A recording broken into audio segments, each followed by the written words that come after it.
নমস্কার বন্ধুরা, মধ্যবিত্তের হেসেলে আপনাদেরকে স্বাগতম। আজ দেখাচ্ছি শাক দিয়ে মাছ ঢাকার একটা তরকারি। দেখে চিনতে পারছো? এটা লোটে মাছ। লোটে মাছের তরকারিটা করার জন্য আমি বাজার থেকে এনে নিয়েছি লোটে মাছ। ভালো করে ধুয়ে জল ঝরিয়ে রেখেছি। এদিকে এক আটি কলমি শাক, আমি আমার জমিতে কলমি শাক হয়েছিল সেটাই নিয়ে এসেছি। আর নিয়ে নিয়েছি বড় বড় দুটি রসুন, 10 থেকে 10টার মতন শুকনো লঙ্কা আর 2 ইঞ্চির মতন আদা। জমির মধ্যে যেহেতু খোলা জায়গাতে শাকগুলো হয়েছিল, অনেক মাটি, আমি মাটিগুলোকে 3 থেকে 4 বার ভালো করে জলের মধ্যে ডুবু করে শাকগুলোকে ধুয়ে নিয়েছি। দেখো কত মাটি বেরিয়েছে। মাটিগুলো ধোয়ার পরেও কিন্তু আমি আরও 2-3 বার ধোবো। শাকগুলো যতক্ষণ না সাদা জল বেরাচ্ছে ততক্ষণ আমি ধুতে থাকবো। ভালো করে ধোয়ার পরে আরও আধ ঘন্টা আমি কলমি শাকগুলোকে জলের মধ্যেই চুবিয়ে রেখেছি। তারপর আরও একবার ধুয়ে নেবো। আমার ভিডিওগুলো তোমাদের কেমন লাগে বন্ধুরা কমেন্ট করে জানাবে। কলমি শাক খুবই উপকারী। কলমি শাকে আছে ভিটামিন ডি। কলমি শাক কোমরের ব্যথার সমস্যা থেকে তোমাকে অনেকটাই ভালো রাখবে। কোমরের যাদের ব্যথার সমস্যা আছে কলমি শাক সপ্তাহে 1 দিন খাবে, খুব ভালো উপকার আসবে। এদিকে আমি লোটে মাছগুলোকে জল ঝরিয়ে রেখেছি, তাতে দিয়ে দিয়েছি 1 চামচ নুন আর ভিনিগারটা ভিডিও করতে ভুলে গেছি। নুন আর ভিনিগার দিয়ে 10 মিনিট রাখার পর দেখো বন্ধুরা কত জল বেরিয়ে গেছে লোটে মাছ থেকে। তার সমস্ত জলটা বেরিয়ে গেছে ভিনিগার আর জল দেওয়ার পরে। লোটে মাছের মধ্যে একটা গন্ধ হয়, ভিনিগার দিয়ে 10 মিনিট যদি ভিজিয়ে রাখো গন্ধটা বেরিয়ে যাবে। এবার আমি ভালো করে চিপে লোটে মাছ থেকে আর যতটুকু জল আছে সেটা কচলে চেপে লোটে মাছের সম্পূর্ণ জলটা বের করে দেবো। এদিকে লোটে মাছ থেকে যখন সম্পূর্ণ জল বেরিয়ে গেছে, একটু নোংরা ছিল সেটাকে ফেলে দিলাম। আবার দিয়ে দেবো ধুয়ে, 2বার ধুয়ে নিয়েছি আরও, নুন। আর দেবো পুরো একটা বড় লেবুর একটা লেবু আর নুন দিয়ে ভালো করে মেখে রাখার পর আগে থেকে তৈরি করে রাখা মশলা, আদা রসুন আর 10-12টা শুকনো লঙ্কা দিয়ে ভালো করে, এখানেই কিন্তু তোমার আসল স্বাদ। হাত দিয়ে করলে তরকারির স্বাদ বহুগুণ বেড়ে যায়। লোটে মাছটাতে আর কিন্তু কোনো জল পড়বে না। এবার ভালো করে কচলে লোটে মাছের মধ্যে নুন, লেবু আর সমস্ত মশলাগুলোকে ভালো করে মাখিয়ে নেবে। এবার বলি, আমার ভিডিওতে তোমরা লাইক, শেয়ার ও কমেন্ট করো বন্ধুরা। আর আমার নতুন ভিডিও দেখতে আমাকে সাবস্ক্রাইব করে পাশে থেকো। 2টো দিয়ে দেবো বড় সাইজের পেঁয়াজ। আর কলমি শাকগুলোকে এবার কোটার পালা। কলমি শাকগুলোকে একই সাইজের ছোট করে আমি কুটে নেবো। কোটার পরও আমি আরও একবার ধুয়ে নিয়েছিলাম। ভালো করে কুটে নেওয়ার দেখো কত টাটকা, আমি আগামী দিনেই এনেছিলাম। কলমি শাকগুলোকে যখন কুটে নেবো তারপর জল ঝরিয়ে রেখে দিয়েছি। এদিকে পেঁয়াজগুলোকে আমি মোটা করে কেটে নেবো। ওভেনে বসিয়ে দিয়েছি ফ্রাই প্যানে বেশ কিছুটা উঁচু 1 চামচ দিয়ে দিয়েছি কালো জিরে, আর দিয়েছি একটা গোটা শুকনো লঙ্কা আর কালো জিরে যখন বেশ গরম হয়ে যাবে তখন তার মধ্যে দিয়ে দিয়েছি বেশ খানিকটা সর্ষের তেল। আমি সর্ষের তেলে রান্না করতেই স্বাচ্ছন্দ্য বোধ করি।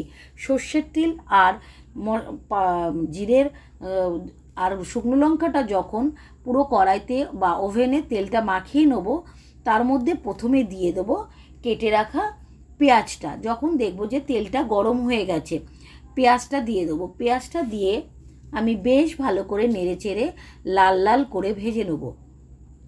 বন্ধুরা পুরো ভিডিওটা দেখার অনুরোধ রইল। আর পুরো ভিডিওটা দেখে যদি ভালো লাগে একটা গঠনমূলক কমেন্ট করে আমার পাশে থেকো। আর আমার আরও নতুন রেসিপি ভিডিও দেখতে আমার পেজটাকে ফলো করে রেখো। আমি সম্পূর্ণ বাংলাদেশের একটা রান্না তোমাদের দেখাচ্ছি। আমার ঠাকমা এভাবেই রান্না করতো। আমাদের যেহেতু মধ্যবিত্তের সংসার আর হচ্ছে একান্নবর্তী সংসার, আমাদের প্রায় 15-16 জনের ফ্যামিলি ছিল। তখন আমার দাদুর অনেক ইনকাম কম ছিল। আমার ঠাকমাকে কিন্তু আমি এইভাবেই রাঁধতে দেখেছি। ছোটো থেকে আমরা যেভাবে দেখে মানুষ, আমার ঠাকমা এভাবে রাঁধতেন আর আমার মাও দিতেন। কলমি শাক থেকে কম করতো, দিত পাট শাক দিলে সেটাও খুব সুস্বাদু হয়। এই রেসিপিটার সম্পূর্ণ আমি নাম দিয়েছি শাক দিয়ে মাছ ঢাকা।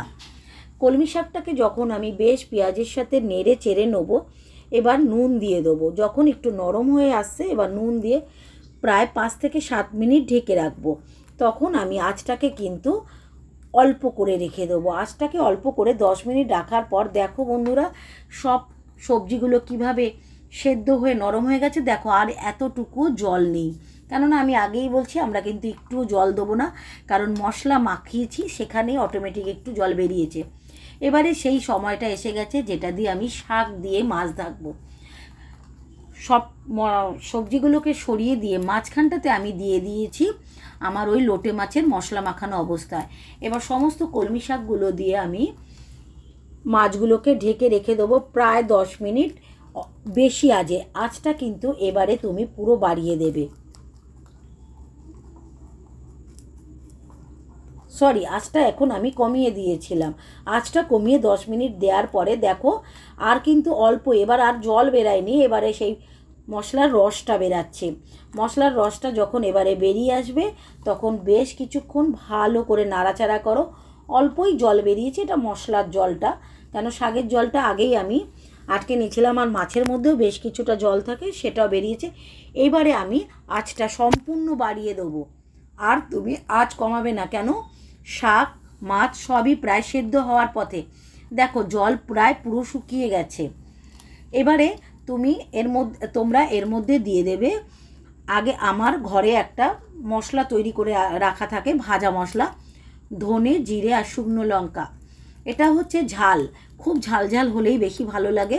আর শাক দিয়ে মাছ ঢাকা যেহেতু একটু ঝাল ঝাল হলে তোমার আর কিছু লাগবে না, এই একটা বাটি তরকারিতেই তোমার সম্পূর্ণ ভাত শেষ হয়ে যাবে। দেখো পুরো জলটা যখন শুকিয়ে আসবে তখনই কিন্তু তৈরি করে রাখা ভাজা মশলাটা আমরা দেবো। 1 চামচ দিয়ে দিলাম, উঁচু উঁচু 1 চামচ মশলা ভাজা, ধনে জিরে আর শুকনো লঙ্কার মশলা। এটা সম্পূর্ণ আমার নিজের হাতে তৈরি, রেসিপিটা দেখলে তুমি আমার কমেন্ট বক্সে দেখে নিও। এবার দেখো কত সুন্দর তৈরি হয়ে গেছে, একদম ঝুরঝুরে হবে। ভিডিওটা ভালো লাগলে একটা গঠনমূলক কমেন্ট করে পাশে থেকো। আর নতুন নতুন ভিডিও দেখতে হলে আমার একটা ইউটিউব চ্যানেল আছে, তাকে সাবস্ক্রাইব করে পাশে থেকো বন্ধুরা। আমার ভিডিওগুলো তোমাদের কেমন লাগে অতি অবশ্যই জানাবে, আর লাইক শেয়ার করে দেবে, তাহলে সমস্ত বন্ধুরা আমার এই নতুন ধরনের রান্নাটা দেখে তারাও শিখবে আমি কি ধরনের বাংলাদেশের রান্নার পদ্ধতি করি। এটা বাংলাদেশের ঢাকা জেলার রান্না, আমার ঠাকমা এভাবেই রান্না করে খেত। আমার রেসিপিগুলো যদি ভালো লাগে, দেখো কি সুন্দর কালার এসছে না, দেখো এই ছিল তার লোটে মাছের রূপ, আর আমি বানিয়ে দিলাম সুন্দর একটা রূপ। আবার দেখা হবে একটু নতুন ভিডিওতে, আজ তাহলে চলি, টাটা।